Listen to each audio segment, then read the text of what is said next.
এখন চলেই হলো অট্টহাস্য। আপনাদেরকে একটা গল্প শোনাই। আল্লাহর মেহেরবানিতে, আল্লাহর দয়াতে এই লাইনে মেহনত করার কারণে কোন সপ্তাহে 12 বার, 14 বার, 15 বার বিমান রুটে যাওয়া আসা।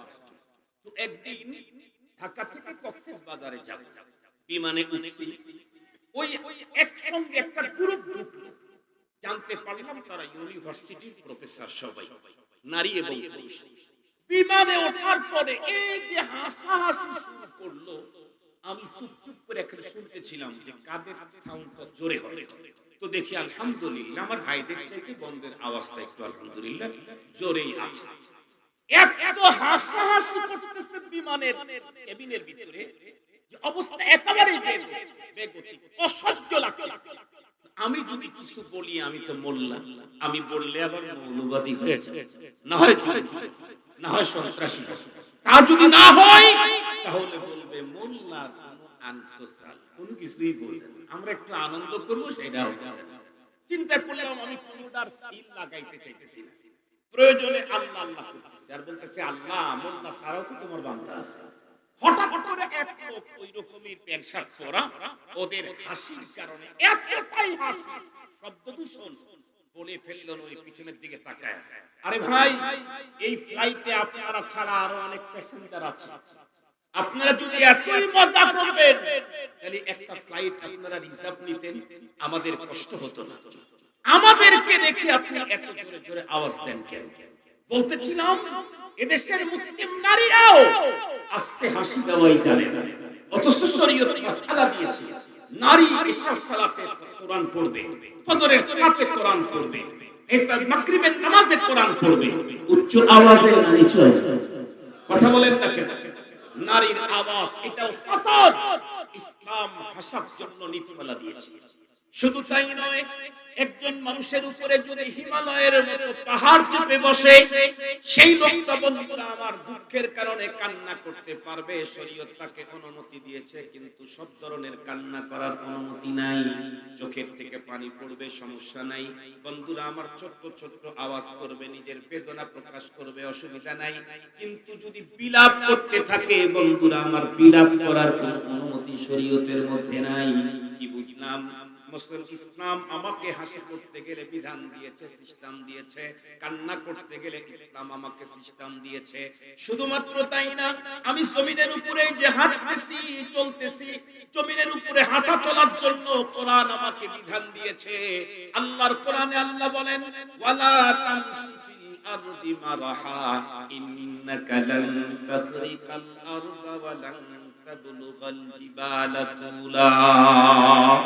জমিনের উপরে তুমি যে হাঁটবে অহমিকা দাম্ভিকতার সাথে কখনো হাঁটো না, এটা তোমার জন্য পারমিশন নাই।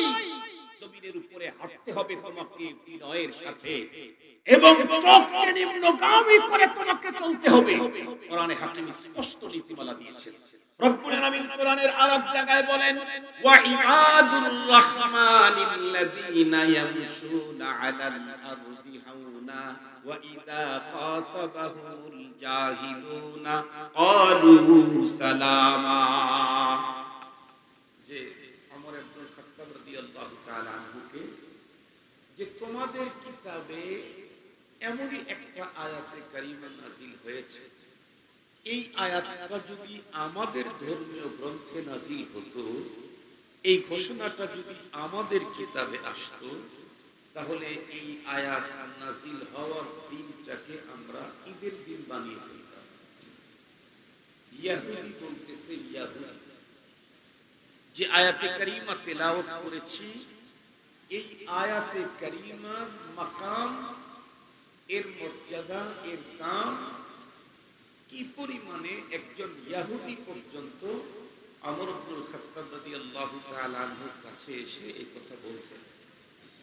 ওমর ইবনুল খাত্তাব রাদিয়াল্লাহু তাআলা আনহু তখন মুচকি হাসি দিয়ে ওই ইহুদিকে উত্তর করলেন যে দেখো, এই ঘোষণা, এই আয়াত তোমাদের ধর্মীয় গ্রন্থে নাযিল হলে তোমরা সেই দিনটাকে ঈদ বানাবে। তোমরা কি জানো এই আয়াত রব্বে কারীম কোন দিনে নাযিল করেছে? ও তখন অবাক হয়ে গেছে, কোন দিনে নাযিল করেছে? ওমর রাদিয়াল্লাহু তাআলা বললেন আল্লাহ পাক এই আয়াতকে নাযিল করতেই ডাবল ঈদের দিনে নাযিল করেছে। আপনারা মনে হয় বাংলা কথাও বলেন, বুঝতেন, কিন্তু ভাব তো বোঝার মতো না, না বোঝার মতো। এত বড় একটা গুরুত্বপূর্ণ, ফজিলতপূর্ণ, মর্যাদাপূর্ণ মালিকের পক্ষ থেকে বিশাল এক ঘোষণা। আমাদের এলাকায়, আমাদের দেশে 20 জন, 25 জন, 30 জন করে ওই কি বলে ক্রিকেট খেলার সময় দর্শক দাঁড়ায় থাকে। হঠাৎ করে যখন ছক্কা মারছে ইংল্যান্ডে, চিল্লানি দেয় বাংলাদেশ। দেখেন নাই, দেয় নাই। এই 10 জন, 20 জন, 25 জনের চিল্লানিতে মনে হয় যে ওই এলাকায় কি কন্ট্রোল থাকাইল না। তো ছক্কা মারে ইংল্যান্ডে আর চিল্লানি দেয় বাংলাদেশে, সে আওয়াজের ঘুরে আর একদিকে তাকায়। আর এখানে হাজার হাজার মানুষ। কোরআনে পাকের একদিক থেকে বলতে গেলে সবচেয়ে বড় ঘোষণা, যেটার ব্যাপারে একজন ইহুদি পর্যন্ত বলতেছে যে এই ঘোষণাটুকু যদি আমাদের ধর্মীয় কিতাবে নাযিল হতো, তাহলে সেই ঘোষণা নাযিলের দিনটাকে আমরা ঈদের দিন বানিয়ে ফেলতাম। এই কথার উত্তরে ওমর ফারুক রাদিয়াল্লাহু তাআলা বললেন, তোমরা তো সিঙ্গেল ঈদ বানাতে, তোমরা জানো কি এই আয়াতকে আল্লাহ পাক নাযিল করতেই ডাবল ঈদের দিনে নাযিল করেছে। এখন কিছুটা হয়েছে। এখন প্রশ্ন তাহলে এই আয়াত কোন দিন নাযিল হইল? এই আয়াতের মধ্যে এমন কি ঘোষণা আছে যে ইহুদি পর্যন্ত এই আয়াতকে পাওয়ার জন্য এতটুকু আবেগ আপ্লুত? আসেন এই কথাগুলি অল্প টাইমের মধ্যে বলবো ইনশাআল্লাহ। আল্লাহ পাকের কোরআন, আল্লাহ তাআলা বলেন, আল-ইয়াওমা আকমালতু লাকুম দীনাকুম ওয়া আতমামতু আলাইকুম নি'মাতি ওয়া রাদিতু লাকুমুল ইসলাম দীনা। আল-ইয়াওম, আজকের এই দিন। আজকের এই দিন কোন দিন? আজকের দিন না, যেদিন এই আয়াত নাযিল করেছেন সেই দিনকে আল্লাহ পাক বলেছেন আল-ইয়াওম, আজকের এই দিন। সেই দিন কোন দিন? একেবারে সহজ কথা, আমাদের মহানবী সাল্লাল্লাহু আলাইহি ওয়াসাল্লামের বিদায়ী হজের সফরে আরাফা সম্পর্কে স্পষ্ট আছে, আরাফা হিয়াল হজ, আরাফাটাই হলো হজ। আরাফার মাঠ, এর ফজিলত সম্পর্কে অনেক তথ্য এসেছে। তার মধ্যে একটা কথা এটাও আছে, উকুফে আরাফার যে টাইম, এই টাইমে যদি কোনো একজন পথের পথিক ওই টাইমে আরাফাতে থাকে, হজের নিয়ত করে নেয়, কিন্তু ওই টাইমে ওই জায়গায় চলে গেছে, তাহলে রব্বুল আলামিন তাকেও ক্ষমা করে দিয়েছেন। আপনাদেরকে সহজে বুঝবার জন্য একটা মিসাল দিলেই বুঝবেন। ধরেন এই পাশের দোকানটা নতুন উদ্বোধন হলো, তো উনি আশেপাশে অনেক দোকানদারকে দাওয়াত করেছেন। তো সবাই ওখানে বসে মিলাদ, দোয়া, দরুদ সব যা করা লাগে করছে। এরপরে যখন মিষ্টি দেওয়া শুরু করছে, তখন একজন মানুষ ওখানে এসে দাঁড়িয়ে আছে। সে দাওয়াতও পায় নাই, মিলাদও পড়ে নাই। মিষ্টি পাবে কিনা? কথা বলেন না কেন? সে দাওয়াতও পায় নাই, মিলাদও পড়ে নাই, কিন্তু মিষ্টি পেয়ে যায়। সাধারণ একজন মানুষ যাদেরকে দাওয়াত করেছিল, যারা তার দাওয়াতে অংশগ্রহণ করে মিলাদে অংশগ্রহণ করলো, তাদেরকে মিষ্টি দেওয়ার টাইমে দাওয়াতবিহীন কোনো মানুষ সেখানে দাঁড়াইলে সে যদি মিষ্টি পায়, রব সম্পর্কে আপনাদের কি ধারণা? ওকুফে আরাফার টাইম যদি কোনো মানুষ ওই জায়গায় দাঁড়ায়, তার জিন্দেগীর সকল গুনাহ তখন ক্ষমা করে দেওয়া হয়। এছাড়া আরাফার বহু কথা আছে, আমি ওই দিকে গেলে আমার মূল আলোচনা বুঝে আসবে। তো আল্লাহ পাক এই আয়াত নাযিল করেছেন বিশ্ব নবীজির বিদায়ী হজে আরাফা, ওকুফে আরাফা, অর্থাৎ আরাফার দিন। সেই দিনটা ছিল আবার জুমাবার। আয়াতটা নাযিল হয়েছে আসরের পর। খুব ভালো করে বুঝবেন, আরাফা একটা ঈদ, জুমা আরো একটা ঈদ। এই কারণে ওমর রাদিয়াল্লাহু তাআলা আনহু বলেন যে তোমরা তো এই আয়াত নাযিলের দিনটাকে ঈদুল ফিতর বানাবে, আর আমাদের রব এই আয়াত নাযিল করতেই ডাবল ঈদের দিনে নাযিল করেছে। আরাফার দিনে নাযিল করেছেন, সেই দিনটা আবার কিসের দিন ছিল? জুমাবার ছিল। ডাবল ঈদের দিনে আল্লাহ পাক নাযিল করেছে। তো এই আয়াত নাযিল করে আল্লাহ পাক কি বললেন? আল্লাহ পাক বলেন আল-ইয়াউম, আজকের এই দিন, আকমালতু লাকুম, তোমাদের জন্য পরিপূর্ণ করে দিলাম, দীনাকুম, তোমাদের দ্বীন। কিছুই বুঝে আসে না। তোমাদের দ্বীনকে আজকের এই দিনের এই মুহূর্তে পরিপূর্ণ করে দিলাম। মুফাসসিরিনে কেরাম লিখেছেন এই আয়াত নাযিল হওয়ার পরে আরো কোরআনের দুই চারটা আয়াত নাযিল হয়েছে বটে, কিন্তু বিধিবিধানের আর কোন আয়াত আল্লাহ নাযিল করেন নাই। হালাল হারাম, এটা বৈধ এটা অবৈধ, এই জাতীয় কোন আয়াত আল্লাহ পাক এই আয়াত নাযিল করার পরে আর নাযিল করেন নাই।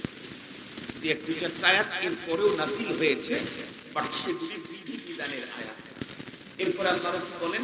ওয়া আতমামতু আলাইকুম নি'মাতি, তোমাদের উপরে আমার নিয়ামতকে পরিপূর্ণতা দিলাম। ওয়া রাদিতু লাকুমুল ইসলাম দীনান, আর তোমাদের জন্য কিয়ামত পর্যন্ত ইসলামকে হিসাবে পছন্দ করে দিলাম, মনোনীত করলাম। এটি হলো তেলাওয়াত আয়াতে কারিমার তরজমা। এই আয়াতে আমরা পাইলাম তা কি, এই কথাটা একটু বুঝার জন্য আপনাদের ধৈর্য ধারণ করতে হবে। প্রথম কথা বুঝতে হবে, আদম আলাইহিস সালাম থেকে শুরু করে আমাদের নবী পর্যন্ত যত নবী রাসূল পৃথিবীতে এসেছিলেন, সমস্ত নবী এবং রাসূলগণের ধর্ম একটা, তার নাম, আর একটু জোরে বলেন, তার নাম। তাম পৃথিবীতে ধর্ম আছে কতগুলি? 4000-এর উপরে, হাজার হাজার খানিক। আমাদের বাংলাদেশে 1-1.5 ধর্ম থাকতে পারে।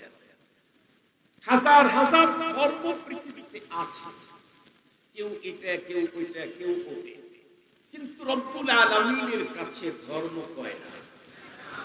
আর একটু জোরে বলেন, কয়টা?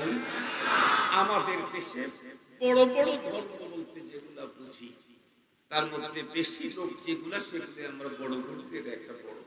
আমাদের দেশে অনেক ধর্মের লোক থাকলেও হিন্দু ধর্মের লোক মনে হয় তুলনামূলক বেশি। আপনাদের অঞ্চলে নাই? উল্লাপাড়াতেও তো আছে, আছে বৌদ্ধ আছে, খ্রিস্টান আছে, চারাল আছে, মগ আছে, অনেক রকমের আছে। রব্বুল আলামিন স্পষ্ট ঘোষণা দিয়েছেন, ইন্নাদ-দীন ইনদাল্লাহিল ইসলাম, ধর্ম আমার কাছে একটাই, সেটা হলো ইসলাম। আল্লাহ পাক আরো বলেন, ওয়া মাই ইয়াবতাগি গায়রাল ইসলামি দীনান ফালান ইউকবালা মিনহু, কেউ যদি ইসলাম ছাড়া অন্য কোন ধর্ম অবলম্বন করে তাহলে সেটি পশ্চিম কালেও গ্রহণ করা হবে না। এ ঘোষণা কার? আল্লাহ।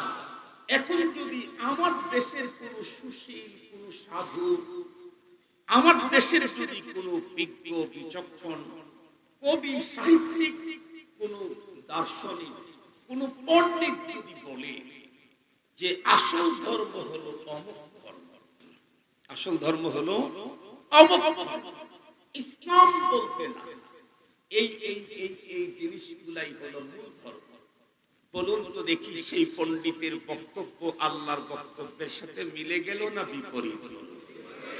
আল্লাহ পাকের সাথে যার বক্তব্য বিপরীত হবে সেটা কি গ্রহণযোগ্য? কখনোই না। সবার যত চিন্তাবিদ দার্শনিক আছেন আমার দেশে, যত তথ্যবিদ আছেন, প্রথমে এই কথা মনে রাখতে হবে, ধর্মই যদি আপনি মানেন, ইসলাম ছাড়া অন্য কোন ধর্ম মালিকের কাছে গ্রান্টেড না, গ্রহণযোগ্য না। ধর্ম একটাই, সেটা হলো ইসলাম। তবে সমস্ত নবীদের ধর্ম একটা হলেও ধর্মের সংবিধান এক রকমের ছিল। ধর্মের সংবিধানকে আরবিতে শরীয়ত বলে। ধর্মের সংবিধানকে আরবিতে কি বলে? শরীয়ত বলে। সমস্ত নবীদের ধর্ম একটা, কিন্তু ধর্মের সংবিধানের ভিন্নতা ছিল কিনা? ছিল। আপনাদেরকে বোঝাবার জন্য একটা ছোট্ট কথা বলি। হযরতে মূসা, হযরতে ঈসা, দুই পয়গম্বর, ওনাদের ধর্মের শরীয়তের ভিতরেই ইফরাত ছিল, তাফরীত ছিল। কোন ধর্মের শরীয়ত, কোন নবীর শরীয়ত একটু বাড়াবাড়ি, কোন নবীর শরীয়তে একটু ছাড়াছাড়ি, এমন বিপরীত মুখীও ছিল।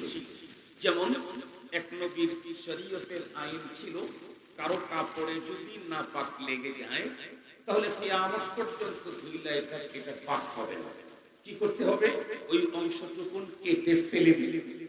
পাক করার একটাই তরিকা, কেটে ফেলে দাও। একটু কষ্টদায়ক, তাই না? একটু বেশি বাড়াবাড়ি। আবার আরেকটা পয়গম্বরের শরীয়ত একদম বিপরীতমুখী। কি? কাপড়ে ময়লা লাগছে, ধোয়ারই দরকার, কাটা তো দূরের কথা, ধুইতেই হবে না। এটা একেবারে ছাড়াছাড়ি। কিন্তু আল্লাহ পাক আমাদেরকে যে শরীয়ত দিয়েছেন এটা ওই দুইটার মতন, বাড়াবাড়িও নাই, ছাড়াছাড়িও নাই, বরং মুতাদিদ বাইনাল ইফরাতি ওয়াত তাফরীত, বাড়াবাড়ি ছাড়াছাড়ির মাঝখানে মধ্যম পন্থা শরীয়ত আল্লাহ আমাদেরকে দিয়েছেন। সেটি কি?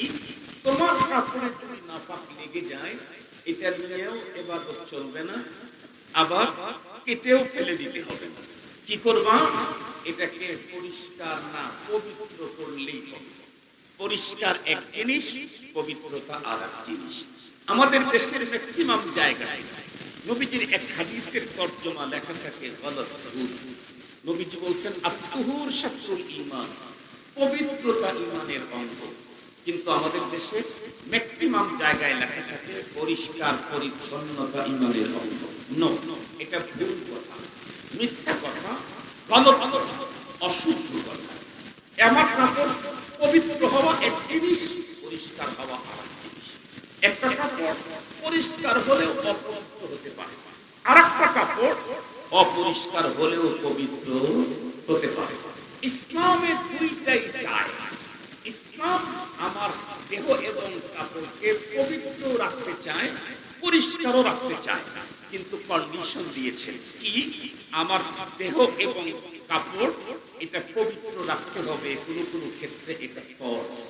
কিন্তু সেই ক্ষেত্রেই আমার দেহ এবং কাপড়টাকে পরিষ্কার রাখা ফরজ, পরিষ্কার রাখা হলো সুন্নাত। সঙ্গত কারণে কেউ যদি অপবিত্র কাপড় নিয়ে নামাজ পড়ে তার নামাজ হবে না। অপরিষ্কার কাপড় নিয়ে যদি কেউ নামাজ পড়ে নামাজ হবে। কিন্তু অপরিষ্কার কাপড় নিয়ে নামাজ পড়লে যে পরিমাণে নেকি, পরিষ্কার কাপড় নিয়ে নামাজ পড়লে নেকি তার চাইতে, কথা বলেন না কেন, অনেক গুণে বেশি। তাহলে পবিত্র আর পরিষ্কার বিষয়টা তো বুঝে আসছে। এখন আসে যে কথা বলতেছিলাম, সেটি হলো আমাদের শরীয়ত বাইনাল ইফরাতি ওয়াত তাফরীত। মুহতারাম হাজিরিন, সমস্ত নবীদের আল্লাহ পাক যে দ্বীন দিয়েছিলেন এই দ্বীনটা ছিল পূর্ণ, কিন্তু আমাদেরকে যে দ্বীন আল্লাহ পাক দিয়েছেন এটা হলো পরিপূর্ণ। আলহামদুলিল্লাহ বলতেই হবে। আদম আলাইহিস সালাম থেকে ঈসা পয়গম্বর পর্যন্ত সমস্ত নবীদেরকে আল্লাহ যে দ্বীন দিয়েছেন এটা কি ছিল? পূর্ণ, কামেল। কোন নবীকে আল্লাহ তাআলা নাকিস দ্বীন দেন নাই, কোন নবীকেই নাকিস অসম্পূর্ণ দ্বীন দেন নাই। সকল নবীকে যে দ্বীন দিয়েছেন এটা ছিল পূর্ণ, কিন্তু আমাদেরকে যে দ্বীন দিয়েছেন এটা পূর্ণ না পরিপূর্ণ? এটা হলো পরিপূর্ণ। খুব ভালো করে বুঝবেন, পূর্ণতার পরেও পূর্ণতার একটা অপশন থাকে, সেটা হলো পরিপূর্ণ। পরিপূর্ণতার পরে আর পূর্ণতার কোন অপশন থাকে না। সঙ্গত কারণে এই আয়াত যেদিন নাযিল হলো, আল-ইয়াওমা আকমালতু লাকুম দীনাকুম ওয়া আতমামতু আলাইকুম নি'মাতি ওয়া রাদিতু লাকুমুল ইসলাম দীনা। এই আয়াত যেদিন নাযিল হলো সেই থেকে এই কথা পৃথিবীর মানুষকে জানা দেওয়া হলো, তোমাদেরকে যে দ্বীন দিলাম সেটা পরিপূর্ণ। সঙ্গত কারণে এই দ্বীনের পরে আর কোন দিন পৃথিবীতে আসবে না। এই শরীয়তের পরে আর কোন শরীয়ত আসবে না, এই নবীর পরেও আর কোন নবী আসবে না, এই কিতাবের পরে আর কোন কিতাব নাযিল হবে না। একটু জোরে বলেন না।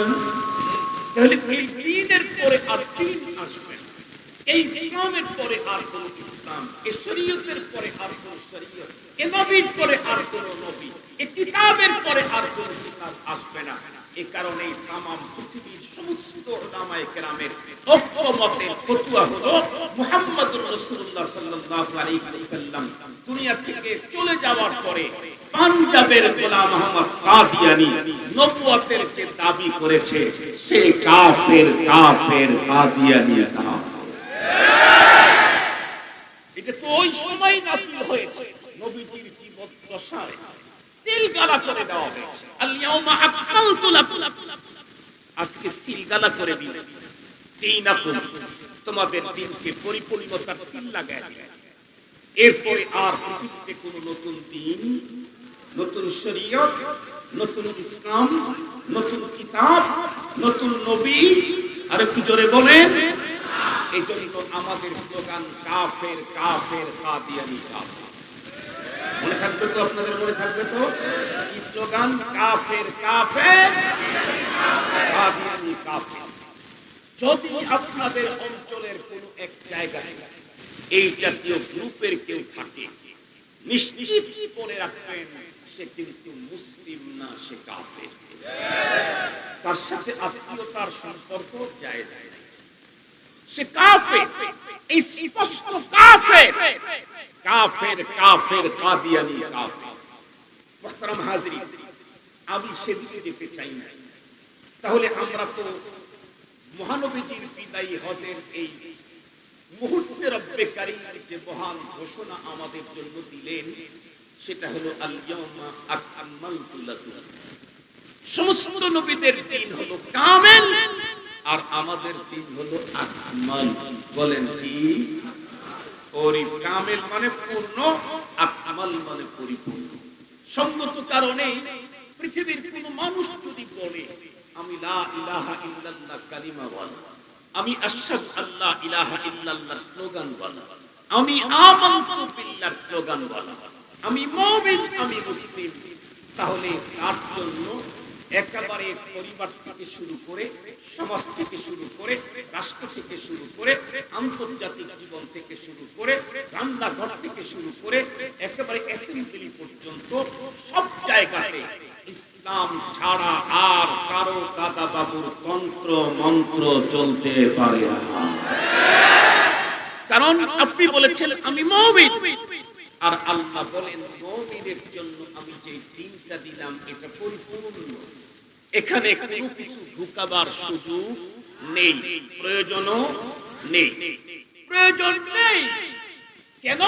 আল ইয়াউমা আকমালতু লাকুম, সুযোগ নাই, পারমিশনও নাই। কেন? কোরআনে পাকে আল্লাহ তাআলা বলে ইয়া আইয়ুহাল্লাযীনা আমানু দুখুলু ফিস-সিলমি কাফা ওয়া লা তাত্তাবিউ খুতুওয়াতিশ শাইতান ইন্নাহু লাকুম আদুউম মুবিন। আল্লাহ স্পষ্ট বলে দিলেন ইয়া আইয়ুহাল্লাযীনা আমানু, হে বিশ্বাসীর দলেরা, উদখুলু ফিস-সিলমি কাফা, ইসলামের ভিতরে কমপ্লিটলি ঢুকে পড়ো। এক অংশ জনেও ইসলামের বাইরে তুমি তোমার না থাকো। কেন এই কথা বললেন? আপনাদেরকে বুঝাবার জন্য আমার জীবনের সংঘটিত একটা ঘটনা বলব। আমার এই পা চারটা আঙ্গুল নেই। গত বছর ডিসেম্বরের 30 তারিখে রোড অ্যাক্সিডেন্ট, আমার এই বাম পায়ের কনিষ্ঠ আঙ্গুল বাদে আর চারটা আঙ্গুল কাটা পড়ে। এখন আঙ্গুলগুলি কাটা, আঙ্গুলগুলি কাটার পরে আমার ওই জায়গাতে প্লাস্টিক সার্জারি হয় 2 বার। প্রথমে একবার আমার উরু থেকে চামড়া নিয়ে ওখানে লাগায় দিল স্কয়ার হসপিটালে, বাংলাদেশের প্রথম সারি হসপিটাল। কিছুদিন পরে যখন ড্রেসিং করা শুরু করলো, খুলে বলছে হুজুর চামড়া যতটুকু লাগানো হয়েছিল তার 50% লস হয়ে গেছে, কি করতে হবে? বলল যে মনে হয় আবারও আপনাকে প্লাস্টিক সার্জারি করতে হবে। তো কি আর করা, কষ্ট তো অনেক, টাকাও ব্যয় হয়, নসিবে থাকলে কি আন্নাসিবু ইউসিবু, ঠিক আছে বললো যে দোয়া করেন। অনেক সময় ড্রেসিং করতে করতে ঠিক হয়েও যায়, তবে একটু বেশি তো নাও হতে পারে। কিছুদিন পর আবার উনি দ্বিতীয়বার আবার প্লাস্টিক সার্জারি করলেন, ওই আর এক জায়গা থেকে চামড়া সিলে নিয়ে ওখানে লাগাই দিলেন। এখন জিজ্ঞাসা হতে পারে যে যেহেতু দ্বিতীয়বার আবার প্লাস্টিক সার্জারি করা লাগছে, তিনি প্রথমবার সার্জারিটা কেন করলো? প্রথমবার চামড়া লাগানোর পরে চামড়াটা লাগলো না কেন? 50% লস হলো কেন? কারণ হলো গোশতগুলি তখন চামড়াকে গ্রহণ করার জন্য প্রস্তুত হয়ে উঠছিল না, এই জন্য লাগে বুঝে গেছে। পরবর্তী যখন লাগিয়েছে তখন 100% রেডি ছিল গোশতগুলি, তারপরে আলহামদুলিল্লাহ 100% লাগছে। প্রশ্ন হলো তিনি একদম দেরিতেই করতো, খরচ কম হইতো, ওটিতে একবার ঢোকা লাগতো, টাকাও কম লাগতো, কষ্ট কম হইতো। তারপরেও দুইবার করলেন কেন? একবারে তো ৭১,০০০ টাকা ব্যয় হয়েছে আমার, কেন?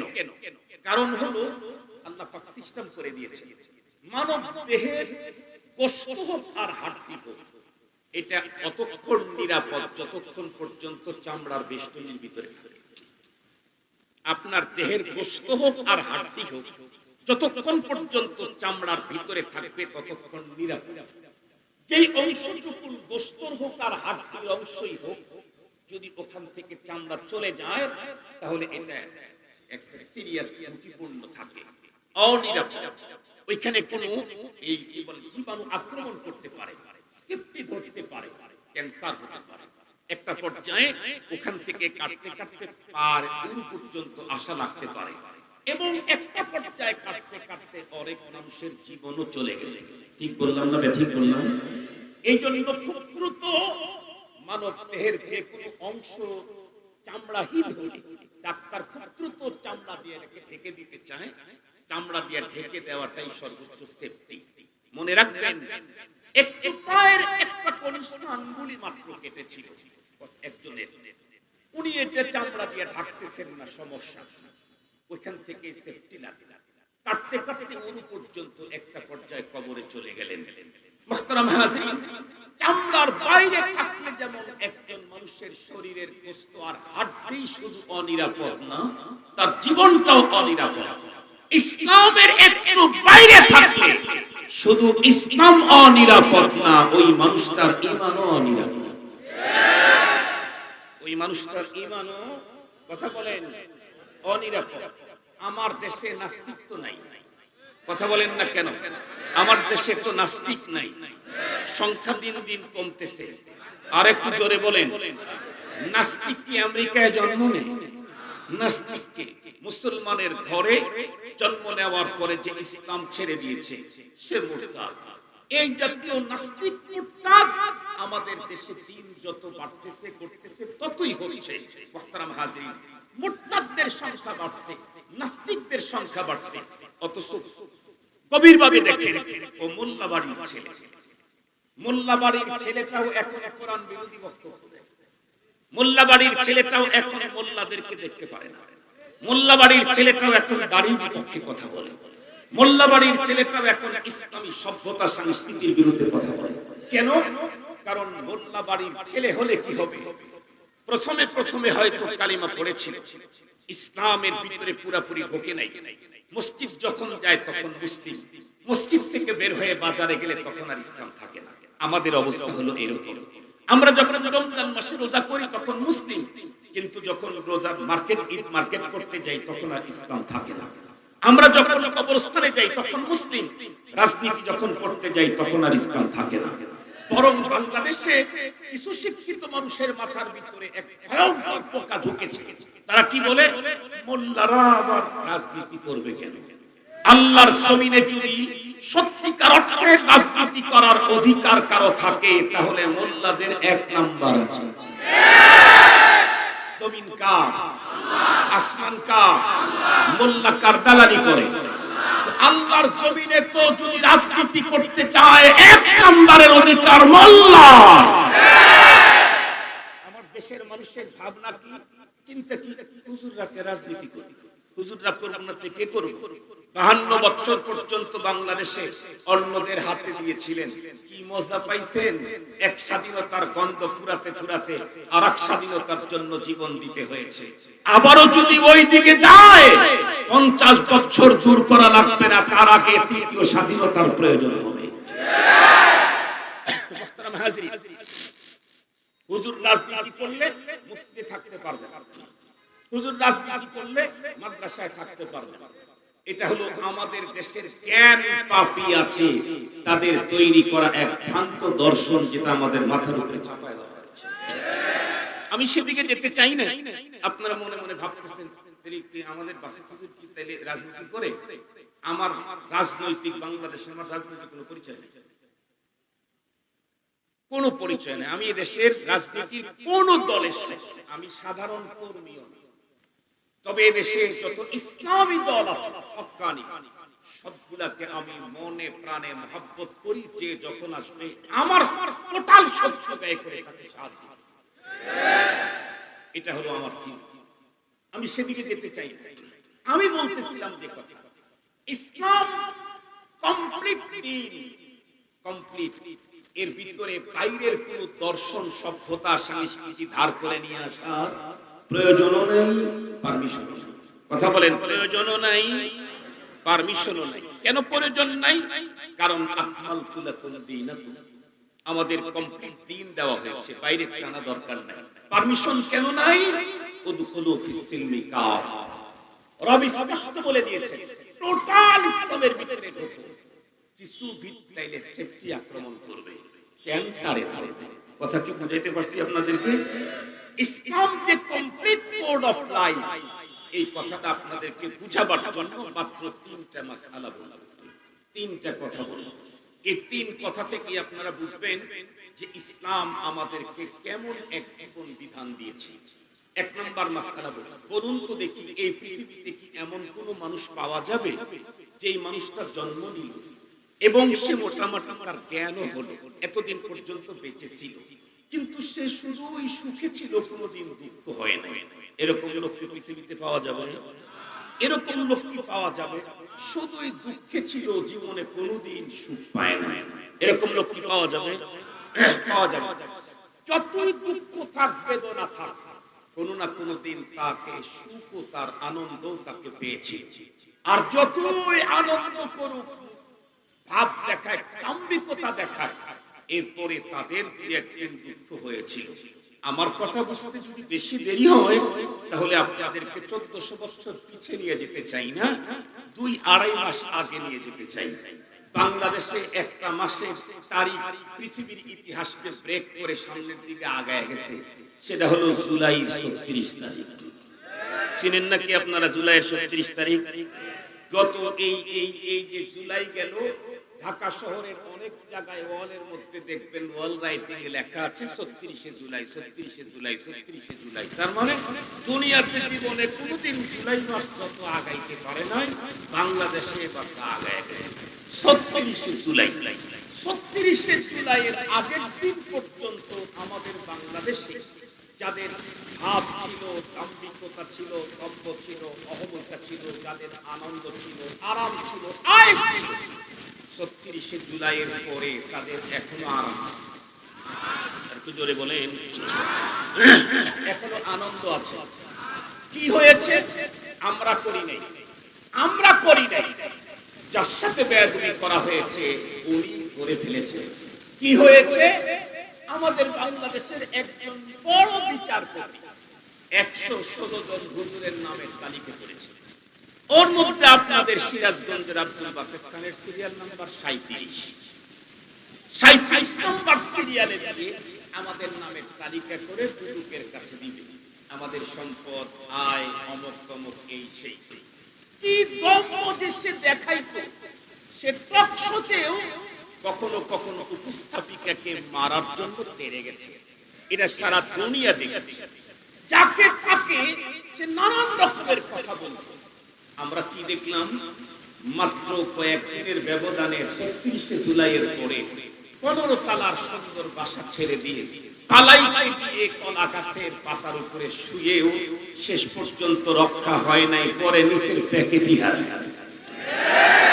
নিচের প্যাকেট হারায় নাই, আপনারা শোনেন নাই, পেপার পত্রিকায় শোনেন নাই, প্যাকেট হারাই।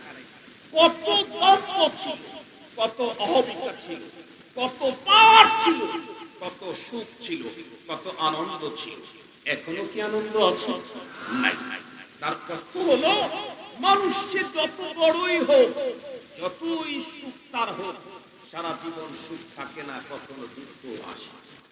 মানুষ যত দুঃখেই থাকুক, সারা জীবন দুঃখ থাকে না, কোনো না কোনো একদিন সুখ আসেই। মুসলমান ভাইরা আমার কথা ভালো করে বুঝবেন। তাহলে এই পৃথিবীর প্রতিটি মানুষ তার জীবনে কম পক্ষে সুখ এবং দুঃখ দুইটার সঙ্গেই তাকে বন্ধুরা আমার জীবনে চলতে হয়। কখনো সুখ আছে, কখনো দুঃখ।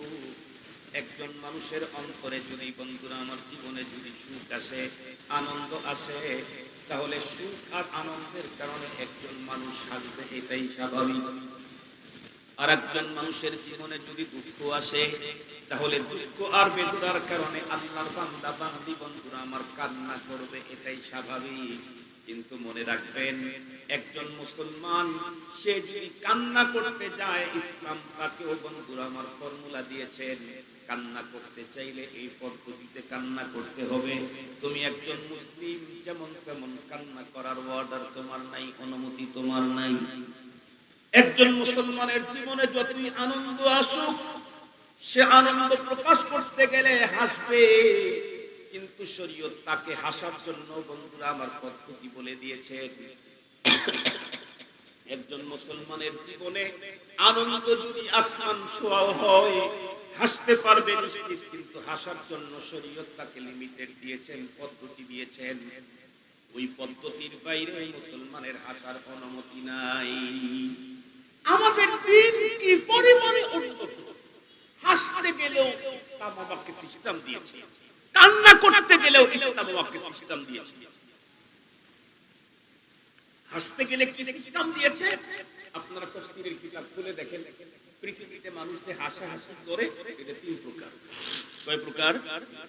তাফসীরেই আছে। একটা হলো তাবাসসুম, আরেকটা হলো যিহক, আরেকটা হলো কাহকাহা। একটা হলো মুস্কি হাসি, আরেকটা নরমাল হাসি, আরেকটা হলো অর্থ হাসি। কয়টা বললাম? তিনটা বললাম। তিন প্রকার হাসির মধ্যে শরীয়ত আমাদেরকে দুইটার অনুমতি দিয়েছে, আরেকটা অনুমতি দেন নাই। তুমি মুসলিম, হাসতে গেলেও তোমাকে ইসলাম মেনে হাসতে হবে। হাসতে গেলেও ইসলাম মেনে হাসতে হবে। যে ইসলাম আমাকে হাসি দেওয়ার নীতি দিল, সেই ইসলাম বুঝি আমাকে রাষ্ট্র পরিচালনার নীতি দেয় নাই? আর একটু জোরে বলেন না মিয়া, দেয় নাই? আমি মুসলিম, 90% মুসলমানের দেশ, দেশ পরিচালনার যেই থিওরি ইসলাম দিয়েছে, তার চাইতে উন্নত থিওরি তামাম দুনিয়া জন্মিবে, মরবে, আবার মরবে, আবার জন্ম নিবে কোটিবার। ইসলামের চাইতে উন্নত ফর্মুলা কেউ কোনোদিন আবিষ্কার করতে পারে না। ঘরের ভিতরে এত দামি জিনিস থাকতে দাদা দেখতে হবে কেন? বাবুর কাছে যেতে হবে কেন? ওপারে যেতে হবে কেন? আমেরিকার ধার ধরতে হবে কেন? কানাডার দরজায় ভিক্ষা চাইতে হবে কেন? কাতারের ওই পারের গরুর পেশাব দিয়া যারা পবিত্রতা অর্জন করে, তাদের কাছে যেতে হবে কেন? ইসলাম আমাকে দিয়েছে অনেক চমৎকার, যা দিয়েছে তাম পৃথিবীকে চ্যালেঞ্জ। আজকের নতুন চ্যালেঞ্জটা কোরআন যেদিন নাজিল হয়েছে সেদিনই চ্যালেঞ্জ দিয়েছে। ফাতু বিসূরাতিন মিন মিসলি, সেই দিনই চ্যালেঞ্জ দিয়েছে।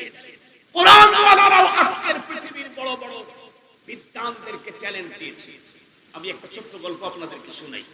গল্প শুধু গল্প না, অ্যামনেস্টি ইন্টারন্যাশনাল বর্তমান পৃথিবীর সবচেয়ে মানবাধিকার সংস্থা, বড় অ্যামনেস্টি ইন্টারন্যাশনাল। বর্তমান পৃথিবীর ভিতরে মানবাধিকার যত সংস্থা আছে, এর মধ্যে প্রথম সারির প্রথম বললে ভুল হবে, সেটা হলো অ্যামনেস্টি ইন্টারন্যাশনাল। এটার সদর দপ্তর হলো প্যারিস। একবার প্যারিস থেকে অ্যামনেস্টি ইন্টারন্যাশনালের সর্বোচ্চ কর্মকর্তা কয়েকজন পাকিস্তানে আসলে সার্ভে করার জন্য। পাকিস্তানে এসে পাকিস্তানের আন্তর্জাতিক ব্যক্তিবর্গ যারা আছে তাদের সাথে সাক্ষাৎ করছে 4-5 জন। যে কয়েকজনের সাথে সাক্ষাতে গেছে সবাই সার্ভেয়ারকে বলছে যে আপনি পাকিস্তানে সার্ভে করতে এসেছেন, তাকি ওসমানীর সাথে কি দেখা হয়েছে? ওই লোক তাকি ওসমানীর নাম জীবনে শোনে। উনি বলেন না তো।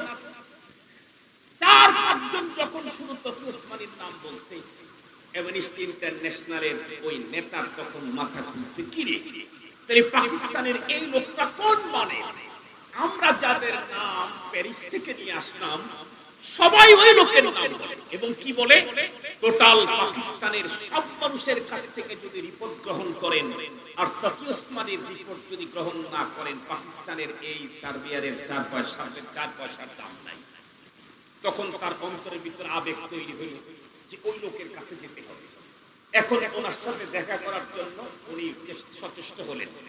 কিন্তু তাকি ওসমানী তো এমন ব্যক্তি যিনি টোটাল লাইফ প্রতিদিন তার নিজস্ব শিডিউলে চলে, শিডিউলের বাইরে উনি 2 মিনিট কাউকে সময় দেন। এই লোক বাহিনীতে একটা চিরকুট ভিতরে পাঠিয়ে দিল যে আমি অ্যামনেস্টি ইন্টারন্যাশনালের সার্ভেয়ার, আমি দায়িত্বশীল, আমি পাকিস্তানের সার্ভের জন্য এসেছি, আপনার সাথে দেখা করতে চাই। তাকি ওসমানী 2 অক্ষর লিখে দিলেন যে আমার সাথে দেখা করতে চাইলে পূর্বের থেকে অনুমতি নিয়ে আসতে হয়, কারণ আমি প্রতিদিন ব্যস্ত থাকি। আজকে আমার 24 ঘন্টার শিডিউলে আপনাকে 2 মিনিট দেওয়ার মতো সুযোগ নেই। আমরা হইলে অ্যামনেস্টি ইন্টারন্যাশনালের লোক দেখা করার জন্য আসছে, হায় হায় সব কাজ বাদ, চলো তার কাছে। তাকি ওসমানী যখন এই কথা বলছেন, ওই লোকের আগ্রহ আরো বেড়ে গেছে। অ্যামনেস্টি ইন্টারন্যাশনালের নাম শোনার পরেও যে লোক সময় দিতে চায় না, সে আবার কত বড়। একটা কথা আবার রিকোয়েস্ট পাঠাইছে যে স্যার আমি বেশি সময় নেব, 2-3 মিনিট সময় নেব। তাকি ওসমানী এখন চলেই হলো অট্টহাস্য। আপনাদেরকে একটা গল্প শোনাই। আল্লাহর মেহেরবানিতে, আল্লাহর দয়াতে এই লাইনে মেহনত করার কারণে কোন সপ্তাহে 12 বার, 14 বার, 15 বার বিমান রুটে যাওয়া আসা। তো একদিন ঢাকা থেকে কক্সবাজারে যাব, বিমানে উঠছি, ওই একসঙ্গে একটা গ্রুপ ঢুকলো। জানতে পারলাম তারা ইউনিভার্সিটির প্রফেসর, সবাই নারী এবং পুরুষ। বিমানে ওঠার পরে এই যে হাসাহাসি শুরু করলো, আমি চুপ করে এখানে শুনতেছিলাম যে কাদের সাউন্ডটা জোরে হয়।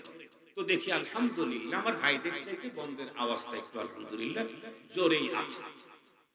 এত হাসাহাসি করতেছে বিমানের কেবিনের ভিতরে যে অবস্থা একেবারেই বেগতিক, অসহ্য লাগছে। আমি যদি কিছু বলি আমি তো মোল্লা, আমি বললে আবার মৌলবাদী হয়ে যায়, না হয় সন্ত্রাসী, তা যদি না হয় তাহলে বলবে মোল্লার আনসোশাল, কোনো কিছুই বোঝে না। আমরা একটু আনন্দ করবো সেটাও চিন্তা করলাম, আমি কোনোটার সিল লাগাইতে চাইতেছি না। প্রয়োজনে আল্লাহ আল্লাহ করতেছি আর বলতেছে আল্লাহ মোল্লা ছাড়াও তো তোমার বান্দা আছে। হঠাৎ করে এক লোক ওই রকমই প্যান্ট শার্ট পরা, ওদের হাসির কারণে এতটাই হাসি, শব্দ দূষণ বলে ফেললেন ওই পিছনের দিকে তাকায়, আরে ভাই এই ফ্লাইটে আপনারা ছাড়া আরো অনেক প্যাসেঞ্জার আছে, আপনারা যদি এতই মজা করবেন তাহলে একটা ফ্লাইট আপনারা রিজার্ভ নিতেন, আমাদের কষ্ট হতো না। আমাদেরকে দেখে আপনি এত জোরে জোরে আওয়াজ দেন কেন? বলতেছিলাম এদেশের মুসলিম নারীরাও আজকে হাসি দেওয়াই জানে না, অথচ শরীয়ত মাসআলা দিয়েছে নারী ইশার সালাতে কোরআন পড়বে, ফজরের সালাতে কোরআন পড়বে, এটা মাগরিবের নামাজে কোরআন পড়বে, উচ্চ আওয়াজে না নিচু আওয়াজে। কথা বলেন না কেন? নারীর আওয়াজ এটাও সতত ইসলাম ভাষার জন্য নীতিমালা দিয়েছে। শুধু তাই নয়, একজন মানুষের উপরে যদি হিমালয়ের মতো পাহাড় চেপে বসে, সেই লোকটা বন্ধুরা আমার দুঃখের কারণে কান্না করতে পারবে, শরীয়ত তাকে অনুমতি দিয়েছে, কিন্তু সব ধরনের কান্না করার অনুমতি নাই। চোখের থেকে পানি পড়বে, সমস্যা নাই বন্ধুরা আমার, ছোট্ট ছোট্ট আওয়াজ করবে, নিজের বেদনা প্রকাশ করবে, অসুবিধা নাই। কিন্তু যদি বিলাপ করতে থাকে বন্ধুরা আমার, বিলাপ করার কোনো অনুমতি শরীয়তের মধ্যে নাই। কি বুঝলাম? ইসলাম আমাকে হাসি করতে গেলে বিধান দিয়েছে, সিস্টেম দিয়েছে, কান্না করতে গেলে ইসলাম আমাকে সিস্টেম দিয়েছে। শুধুমাত্র তাই না, আমি জমিনের উপরে যে হাঁটতেছি চলতেছি, জমিনের উপরে হাঁটা চলার জন্য কোরআন আমাকে বিধান দিয়েছে। আল্লাহর কোরআনে আল্লাহ বলেন ওয়ালা তামশি ফিল আরদি মারহা ইন্নাকা লান তাখরিকাল আরদা ওয়া লান তাবলুগাল জিবালা তুলা। জমিনের উপরে তুমি যে হাঁটবে, অহমিকা দাম্ভিকতার সাথে কখনো হাঁটো না, এটা তোমার জন্য পারমিশন নাই। জমিনের উপরে হাঁটতে হবে তোমাকে বিনয়ের সাথে, এবং চোখকে নিম্নগামী করে তোমাকে চলতে হবে। কোরআনে হাকিম স্পষ্ট নীতিমালা দিয়েছেন। রব্বুল আলামিন কোরআনের আরেক জায়গায় বলেন, ওয়া ইবাদুর রাহমানিল্লাযীনা ইয়ামশুনা আলাল আরদি হাওনা ওয়া ইযা খাতাবাহুমুল জাহিলুনা ক্বালু সালামা। আমার আলোচনা দীর্ঘায়িত করতে চাই না, এ পর্যন্ত টোটাল আলোচনার খোলাসা হলো যে ইসলাম আমাকে জীবনে হাসি করতে গেলে, হাসি দিতে গেলে পদ্ধতি বলে দিল। যে ইসলাম আমার কান্নার পদ্ধতি শিখাইলো, যে ইসলাম আমাকে জমিনের ভিতরে হাঁটার পদ্ধতি শিখাইলো, সেই ইসলাম কি আমাকে রাষ্ট্র পরিচালনার পদ্ধতি দেয় নাই? সেই ইসলাম কি আমাকে সমাজ পরিচালনার পদ্ধতি দেয় নাই? সেই ইসলাম কি আমাকে অর্থনীতি পরিচালনার পদ্ধতি দেয় নাই? সেই ইসলাম কি আমাকে সমাজ পরিচালনার পদ্ধতি দেয় নাই? বন্ধুরা আমার, যদি দিয়ে থাকে তাহলে ইসলামের পদ্ধতি বাদ দিয়ে মুসলিম কেন অন্য পদ্ধতির কাছে যাবে?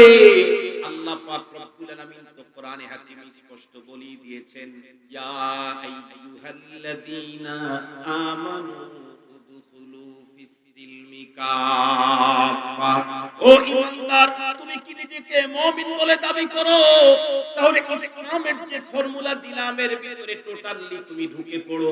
যদি আমি কিছুটা ইসলামের ভিতরে ঢুকলাম, কিছু বন্ধুরা আমার বাইরে রাখলাম, নামাজে আমি মুসলিম, ব্যবসায় আমি মুসলিম না, আমি কবরস্থান ঈদগাহ মাঠে গেলে মুসলিম, কিন্তু রাজনীতিতে আমি মুসলিম না, রমজান মাসে আমি মুসলিম, কিন্তু সমাজ পরিচালনার ক্ষেত্রে আমি মুসলিম না। খুব ভালো করে বুঝবেন, আমি যাকাত দিতে গেলে মুসলিম, কিন্তু অর্থ ইনকাম করতে গেলে আমি মুসলিম না। এই জাতীয় পদ্ধতিতে যেই মানুষগুলি দুনিয়াতে থাকবে, শুধুমাত্র কেবলমাত্র তাদের ইসলাম প্রবলেম নাকি ঈমান নষ্ট হওয়ার সম্ভাবনাও আছে। এজন্য আল্লাহ পাক আমাদের প্রত্যেককে পুরা দ্বীন ইসলামকে জেনে কমপ্লিটলি ইসলামের ভিতরে ঢোকার, সব ক্ষেত্রে ইসলামকে মানার তৌফিক দান করুন। আর পুজোরে বলেন আমিন। আমি হযরতের ব্যাপারে আগেই বলেছি, আমাদের অঞ্চলে হযরত খুব বেশি আসেন না। হযরত সিলেটের মানুষ, আমি বলছি, ওরা বলছে কি আমি তাদের মুরব্বী, আর হযরত হলেন আমার মুরব্বী। কথা কি বুঝাতে পারছি আপনাদেরকে? বুঝলে এক শব্দই, হযরত যতক্ষণ পর্যন্ত আসছেন আমাদের জন্য সাআদত, সাহে কিসমত, এসেছেন আমাদেরকে এমন গুরুত্বপূর্ণ ইনশাআল্লাহ মুরব্বী হিসেবে যেই জাতীয় কথা উম্মতের সামনে বলা দরকার, আমাদের বড়রা সেইগুলাই বলেন। নিতে পারলে আমার ফায়দা, না নিতে পারলে আমার বদনসিব। আমি আপনাদের সকলকে আখিরি মোনাজাত পর্যন্ত অংশগ্রহণ করে ইনশাআল্লাহ অবস্থান নিয়ে বড়দের কথা ভালো করে দিল দিয়ে শুনে এই সেই কথার উপরে জীবন গড়ার উদাত্ত আহ্বান জানিয়ে আমার আলোচনা এখানে শেষ করছি। আসসালামু আলাইকুম ওয়া রাহমাতুল্লাহি ওয়া বারাকাতুহু।